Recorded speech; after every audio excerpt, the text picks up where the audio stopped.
Today I want to talk about sore hamstrings and tightness in hamstrings. And this is a video I've been wanting to make for a while, and it could be hopefully one of my more important videos. It's a problem that I have suffered with for over a year now. And it's taken me a long time to make this video because it's taken me a long time to understand what was happening and then to package in a way that I think might be helpful to others. So if you suffer from this, you know what I'm talking about. After a run, you're constantly having soreness in your hamstring, tightness in your hamstring, and it's awful. It's annoying. And you start stretching it, you're foam rolling, you're doing all these things because your hamstrings are always tight. What I would offer to you is that if you have this situation, you may be finding out that it's not your hamstrings that are the issue. The hamstrings are simply a symptom of a bigger problem. And in particular, the problem I'm going to talk about is that your glutes aren't activating, your butt muscles.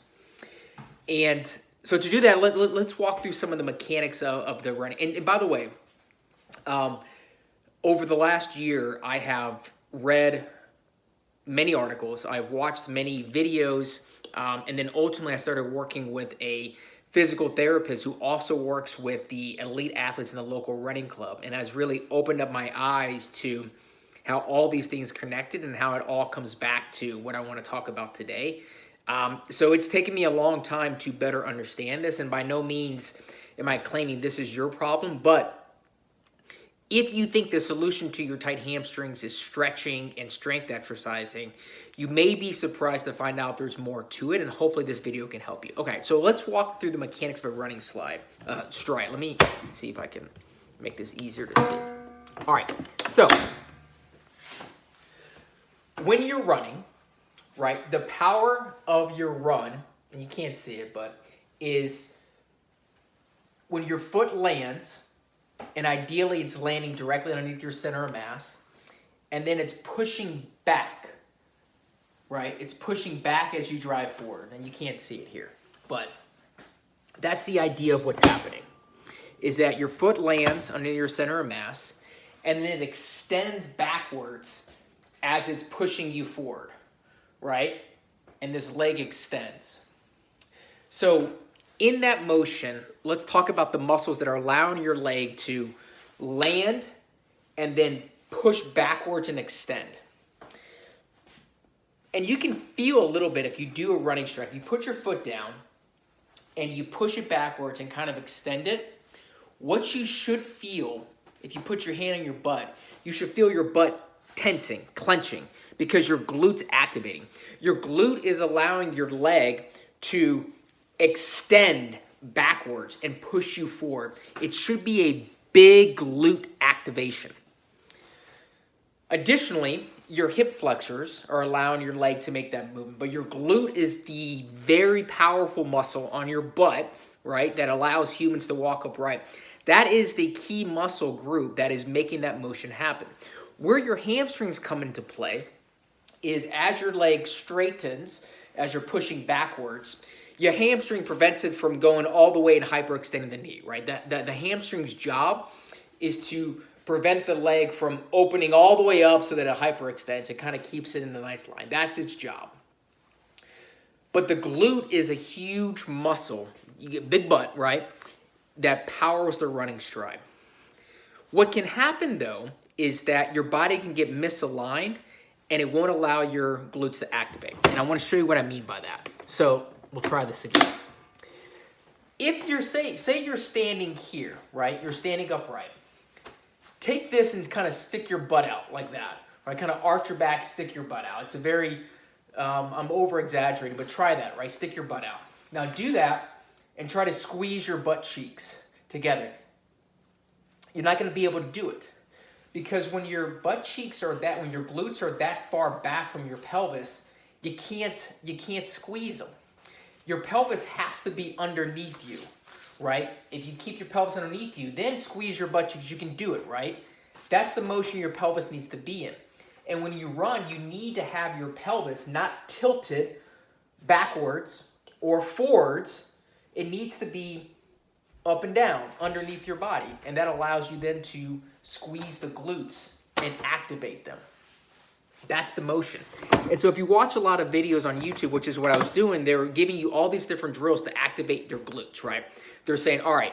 And what they're trying to do is to remind you to not have your pelvis and your back arch when you run, and to keep it tucked underneath you so you can squeeze those butt cheeks, which then allows you to use that butt to move your leg forward. But you shouldn't have to always be reminding yourself to tuck your pelvis in. Your pelvis should be naturally tucked underneath you. So if it's not, what's happening is there is something that's causing your pelvis to not be underneath you, to be tilted away.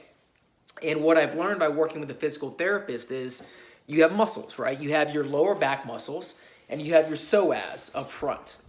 And the job of these two muscle groups is to control the tilt of your pelvis. Your lower back muscles, if they're too tight, for instance, will pull it. And your psoas, which are your muscles that run kind of, here down to your upper thigh, they also control your pelvis and they'll tilt it the other way as well. So if you get tightness in these muscles, it will cause your pelvis to be tilted the wrong way. And so one of the ways you can then start diagnosing this problem is look for that tightness in your lower back and that tightness in your psoas. And psoas is a common name that you hear now because you can see the advertisement for the PsoRite, which is a great tool, and we'll talk about that in a second. But it's something that I think a lot of people haven't learned a lot about because it's controlling the pelvis tilt. And what may be happening to you is if your pelvis isn't aligned correctly because you have tightness in your lower back, which might be pulling your butt back, or tightness in your psoas, which can also be messing up the tilt of it. If there's some kind of tightness here that's taking the alignment of your pelvis out, when you do that running stride and your leg's extending, your butt muscle isn't activating because it's not in position. It's tilted the wrong way. And so your leg still needs to go back, right? Your brain says, hey, you're moving your leg back. And so it has to compensate with whatever muscles it has, and it starts relying on other things. Your hamstrings, your quads, maybe your calves. And these are all such smaller muscle groups compared to the glutes, and they will fatigue easier. And so you're overworking them. And the sign of the soreness and the fatigue is your body telling you that, hey, this muscle is working a whole lot harder than it probably needs to be because it's not recruiting the whole leg. You could run your speed, you can do your things, you can do all that, but you're going to fatigue earlier, and you're not optimizing it because you're not using your powerful butt muscle.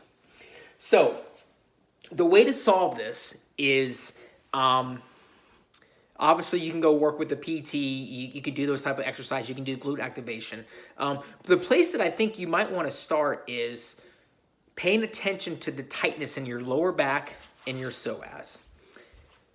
Look into tools like the PsoRite, which you can find online, and look into tools like like lacrosse balls that you use for the pointed pressure release when you have like a knot in your calf or something like that and you sit on those balls. Look into that. Look into that literature. And I think what you might find is if you use that and start slowly over just a matter of weeks, not that long, start looking at these muscles, your psoas and your lower back, and you start finding these area of tightness, and you sit there and you relax them and release them, I think what you're going to find is very immediately you're going to get relief. Your pelvis is going to start moving in the right spot. And when you do your running stride, you're going to notice, if you put your hand on your butt, you're going to notice how much more your glute is activating.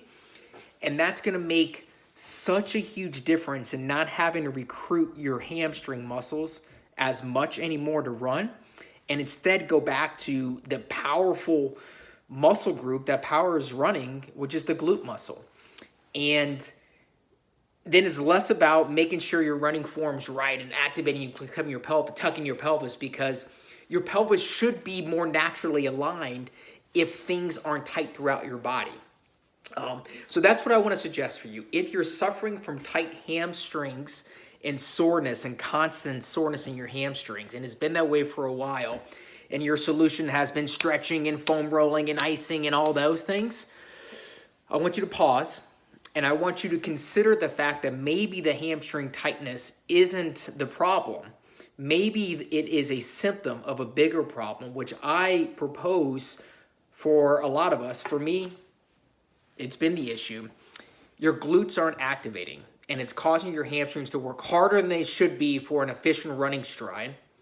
And the reason your glutes aren't activating is because something is causing your pelvis tilt to be wrong, which could be tightness in your psoas or your lower back.